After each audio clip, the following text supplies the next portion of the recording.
C'est pour ça que je vous dis, si vous allez voir notamment les œuvres de Shiota avec d'autres gens, ce qui va être le cas, puisque vous ne serez pas solo dans ces grandes pièces, regardez aussi, et l'œuvre de Shiota, c'est ça.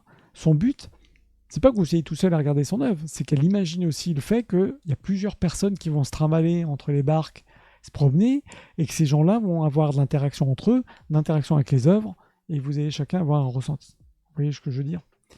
Je vous emmène loin ce soir. Je vous emmène loin.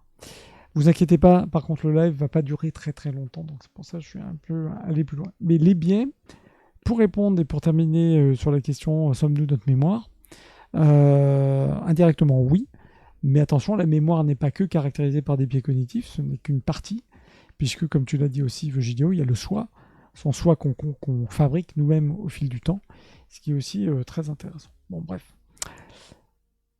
On tombe quand même dans la psycho, hein, la psychologie et le ressenti. Les fils sont tendus et entrecroisés dans des espèces. Si vous voulez, je vous reparle un jour de ça, peut-être en essayant d'expliquer un petit peu plus ou détailler. Là aussi, vous me dites, pour vous, pour ceux qui voient en replay, si ça vous intéresse, avec grand plaisir pour reparler un petit peu de tout ça. Les fils sont tendus, entrecroisés.